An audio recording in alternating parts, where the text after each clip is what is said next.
എല്ലാവർക്കും taste of മിയയിലേക്ക് സ്വാഗതം. ഇന്ന് അമൃതം പൊടി വെച്ചിട്ട് നല്ല ഹെൽത്തി ആയിട്ടുള്ളൊരു സ്നാക്ക് തന്നെ ഉണ്ടാക്കി കാണിക്കുന്നത്. അപ്പോൾ അതെങ്ങനെ ഉണ്ടാക്കുന്നത് നോക്കാം. അതിനായിട്ട് ഞാനിവിടെ 2 ഏത്തപ്പഴം എടുത്തിട്ടുണ്ട്. നല്ല പഴുത്തിട്ടുള്ള പഴമാണിത്. തൊലിയൊക്കെ കറുത്ത് നല്ല കളറൊക്കെ മാറിയിട്ടുള്ള പഴമാണ്. അപ്പോൾ ഉടച്ചെടുക്കാൻ നല്ല എളുപ്പമായിരിക്കും. അപ്പോൾ ഒരു ഫോർക്ക് വെച്ചിട്ട് ഞാനിത് നല്ല പോലെ ഒന്ന് ഉടച്ചെടുക്കുന്നുണ്ട്. ഇനിയിപ്പോൾ അധികം പഴുക്കാത്ത പഴമാണെങ്കിൽ ഒന്ന് പുഴുങ്ങിയെടുത്താലും മതി കേട്ടോ. ഇനി ഇതിലേക്ക് 1 ഗ്ലാസ് അമൃതം പൊടിയാണ് ചേർക്കുന്നത്.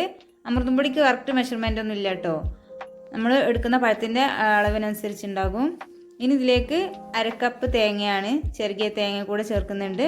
ഇനി നല്ലൊരു ഫ്ലേവറിന് വേണ്ടിയിട്ട് ഏലക്ക ചതച്ചത് 2-3 ഏലക്ക ഞാൻ ചേർക്കുന്നുണ്ട്. ഇനി ശർക്കരയോ പഞ്ചസാരയോ വേണമെങ്കിൽ ചേർത്ത് കൊടുക്കാം കേട്ടോ.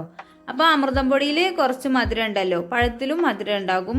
പിന്നെ ഇതിൽ ഒന്ന് മിക്സ് ചെയ്ത് വരുമ്പോൾ വെന്ത് വരുമ്പോൾ കുറച്ചും കൂടെ ഒരു മധുരം വേണമെന്നുണ്ടെങ്കിൽ ഒരു 2-3 ടീസ്പൂണ് മധുരം ചേർത്ത് കൊടുക്കുക, ശർക്കരയെ ചേർത്ത് കൊടുക്കട്ടോ. ഞാൻ എന്തായാലും 2-3 ടേബിൾ സ്പൂണ് പഞ്ചസാര ചേർത്ത് കൊടുക്കുന്നുണ്ട്. ഇനി ഇതൊരു സ്പൂൺ വെച്ചിട്ട് നല്ല പോലെ ഒന്ന് മിക്സ് ചെയ്തെടുക്കാം.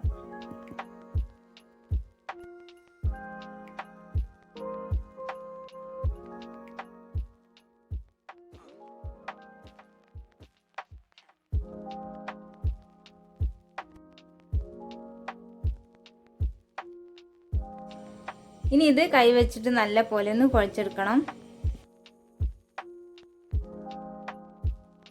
കൈ വെച്ച് കുഴക്കുമ്പോൾ നമുക്ക് ഇനി എത്രത്തോളം പൊടി ചേർക്കണമെന്ന് അറിയാൻ പറ്റും. ഇപ്പം പഴമൊക്കെ കയ്യിൽ നല്ലപോലെ ഒട്ടി പിടിക്കുന്നുണ്ട്.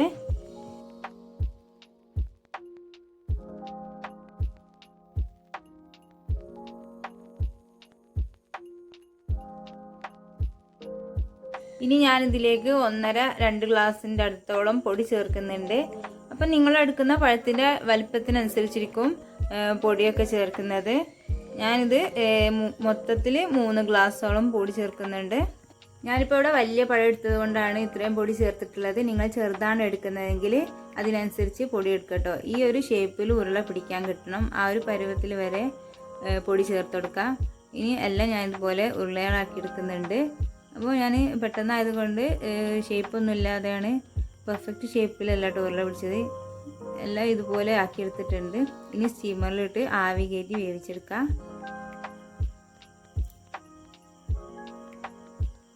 ഇതിപ്പോൾ നല്ലപോലെ വെന്തിട്ടുണ്ട്. ഒരു 10-20 മിനിറ്റ് കഴിഞ്ഞിട്ട് തുറന്ന് നോക്കിയപ്പോൾ വെന്ത് കിട്ടിയിട്ടുണ്ട്. നല്ലൊരു ഹെൽത്തി ഫുഡ് തന്നെയാണിത്. പഴമൊക്കെ ഉള്ളത് കൊണ്ട് നല്ല ടേസ്റ്റാണ് കഴിക്കാൻ.